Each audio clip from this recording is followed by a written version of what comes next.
Heavy periods that are getting heavier, bloating that appears like clockwork every month, mood swings that are so significant you feel like a different person, breast tenderness, weight that settles in your hips and belly and refuses to move no matter what you do.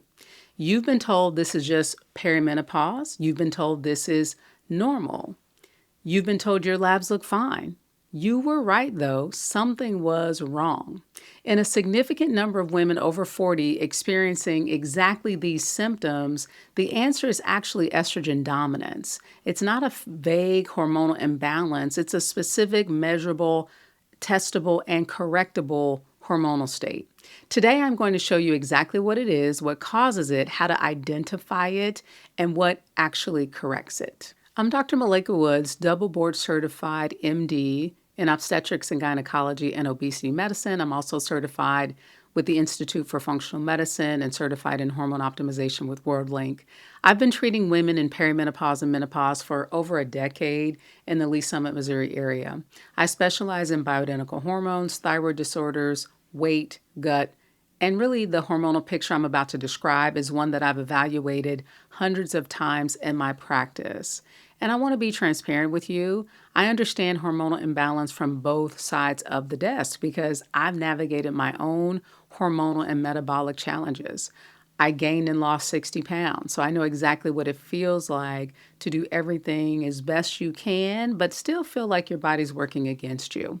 That experience is why I practice the way I do. I believe you first, I test second, and I never tell a woman her symptoms are just aging.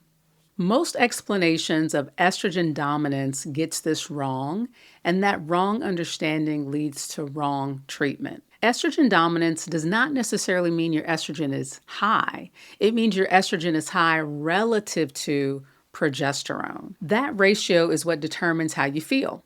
And this distinction matters because standard labs can show estrogen in the normal range while you experience the symptoms of estrogen dominance because your progesterone is critically low. Your body doesn't necessarily respond to the absolute hormone levels as much as it responds to the relationship between the two. Estrogen is a growth hormone. It builds the uterine lining. It drives cell growth. It affects your breast tissue, your fat distribution, your mood, and fluid retention. In the right relationship with progesterone, estrogen, of course, is essential. It even protects your bones, it supports your brain function, it maintains your cardiovascular health. Estrogen dominance is most common and most severe in the early stages of perimenopause. And here's exactly why. In perimenopause, progesterone is the first hormone to decline significantly. This happens because ovulation becomes less regular, and progesterone is produced primarily after ovulation. But as ovulation becomes sporadic, progesterone production becomes sporadic as well, and then it declines. And at the same time, estrogen is erratic in perimenopause. Sometimes it's high, sometimes it's low, and then your estrogen is by and large declining. Even in the midst of the fluctuation, this is that time that Dr. Mary Claire Haver calls the land of chaos. So the result is that your progesterone is steadily declining while estrogen is up and down, unpredictable. This is why the most disruptive perimenopausal symptoms often occur in the early stages, not when estrogen is low, but when the ratio between estrogen and progesterone is most imbalanced. And here is the critical clinical failure point. A woman can present with every symptom of estrogen dominance, have her labs drawn on a day when her estrogen happened to be at a low point, and be told her estrogen is normal, and really leave without an answer because the ratio was never considered. Progesterone wasn't checked in a lot of cases, and so you don't get the full picture. You were right that something was off with your labs, but it just wasn't analyzed properly. Beyond the natural hormonal shift to perimenopause, there are 4 drivers of estrogen dominance that most doctors never address. Number 1, xenoestrogens, and that starts with an X. These are those estrogen mimicking compounds found in plastics, pesticides, herbicides, a lot of our lotions and potions and household products. They actually bind to your estrogen receptors even stronger than real estrogen, and they add to that total estrogen burden. and they're really everywhere in our modern society. Number two issue is gut dysfunction. Your gut microbiome, that good bacteria, they actually have some specialized bacteria to help your body get rid of excess estrogen. When that gut environment is disrupted, that beta glucuronidase is that enzyme, it becomes overactive and it actually recirculates too much estrogen back in the body. So your gut health actually can play a role as far as this estrogen dominance is concerned. Number three, liver overload. Your liver is the primary organ responsible for packaging used estrogen and getting rid of it. When liver function is compromised, say from alcohol, processed foods, or toxins in general, then that estrogen processing slows down, estrogen accumulates too much, and then this is a direct measurable reason why alcohol worsens estrogen dominance. Number four, chronic cortisol elevation. Cortisol and progesterone share the same parent molecule, pregnenolone. When cortisol is chronically elevated, your body prioritizing making more cortisol, we call it progesterone steal. So your progesterone levels suffer. And if you've got less progesterone, that contributes to that estrogen dominance. Four drivers, all modifiable. None of them are discussed in traditional medicine. Real quick, if you are in the Kansas, Missouri, or California area, and if what I'm describing really resonates with you, maybe you've been dealing with what you believe is estrogen dominance, reach out. We can actually help those people one-on-one. At Dr. Woods Wellness, we run complete hormone and metabolic panels that evaluate your estrogen, your progesterone, the big six hormones. We also look at cortisol and gut function. In other words, we evaluate the full picture. What we do is functional medicine, not some med spa. We don't guess, we test. The link to book an Empower Your Health consultation is in the description of the bio below. Here is how estrogen dominance presents clinically and why so many women recognize this picture immediately when I mention it. Heavy or worsening periods, because estrogen builds the uterine lining.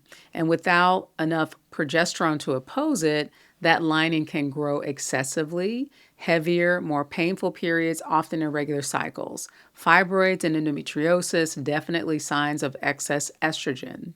Cyclical bloating, particularly in the middle of the cycle. Estrogen drives fluid retention, and without progesterone's diuretic effect, you retain water predictably every single month. Breast tenderness. Estrogen drives breast tissue sensitivity. Women with estrogen dominance often experience significant breast pain, particularly in the week before their period. This is not normal, it's actually a signal. Mood symptoms like anxiety, irritability, emotional volatility, particularly in the second half of the cycle. Progesterone is one of the most calming hormones in the body. Without it, estrogen-driven mood swings go unchecked. Weight gain in the hips, the thighs, the lower abdomen. Estrogen drives fat storage in those specific areas. This is different from the abdominal belly fat driven by cortisol or insulin resistance. The fat brought on by estrogen dominance requires a different treatment approach. Insomnia, especially trouble staying asleep. Again, progesterone works on those GABA receptors in the brain, those calming receptors. When progesterone falls, your sleep is going to be disrupted. And it's not about anxiety. This is a hormonal issue. All of these are not symptoms to just chalk up to normal. They are signals from your body. These are measurable hormonal imbalances. And you were right to know that something was wrong, even if no one has identified it yet. Here is why estrogen dominance is so consistently missed.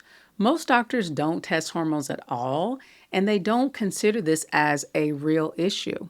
I understand that hormone levels fluctuate and is often the reason given for not testing estradiol or progesterone levels. However, I think it is important to have a baseline information on the hormone levels in the perimenopause phase and to monitor how they change over time. And even with those normal or abnormal fluctuations, you'll still see the trends over time. And I think that's important. Estrogen dominance doesn't stay in its own lane, if you will. Here's what else it disrupts downstream, all your other hormones. Thyroid function. Estrogen dominance elevates thyroid binding globulin. This protein binds and holds thyroid hormone, reducing how much is free and readily available to act at the cellular level. Your total thyroid levels may look normal while your free levels are suboptimal. Oftentimes, you'll never know this because the free thyroid levels are rarely checked by the traditional doctors. Cortisol and adrenal function. Estrogen dominance and cortisol work in opposite directions. They can actually worsen each other. Insulin resistance. Estrogen dominance is directly associated with impaired insulin sensitivity, which can worsen your entire metabolic picture. Inflammation. Estrogen in relative excess can be pro-inflammatory. Mood and mental health. Unopposed estrogen drives anxiety, depression, emotional dysregulation. One hormonal imbalance, but 5 downstream consequences. This is why we use the E3 methodology: enlighten you with the full picture, empower you with real answers, energize your treatment around the actual drivers. We don't treat one hormone, we treat the entire system. Estrogen dominance is correctable, and correction requires addressing the drivers, not just the symptoms. Number one, big one, restore progesterone. And I mean bioidentical progesterone. When prescribed right, it's going to restore that ratio for you. Number two, support estrogen metabolism through the liver. Things like cruciferous vegetables contain DIM. DIM supports healthy estrogen metabolism. Number three, restore gut function. 25 to 30 grams of fiber per day binds estrogen in the gut and prevents too much reabsorption. Number four, reduce xenoestrogen exposure. Glass over plastic, fragrance-free when possible. I use essential oils, not perfumes personally. 5, address cortisol. You cannot fully correct estrogen dominance while cortisol is chronically high. Number 6, reduce alcohol. The liver processes estrogen. If you're taking in too much alcohol and damaging your liver capacity, that's going to impact estrogen. Number 7, targeted supplementation such as DIM, calcium D-glucarate, magnesium, B6. These all may support the estrogen dominance. And remember, your body is divinely designed and has a great capacity to heal when it has what it needs. I've seen that healing happen over and over. So I've seen this pattern again in my practice more times than I can count. A woman doing everything right, living with symptoms, disrupting her relationships, her work, and her sense of herself. And at the same time, feeling a little bit gaslit because she's told everything is fine, being offered antidepressants, birth control, or nothing at all. And then we run this full picture. The evidence is right there. Your body is not failing you. It is not betraying you. It is not just aging. It is communicating with you in a language that requires someone who knows how to listen.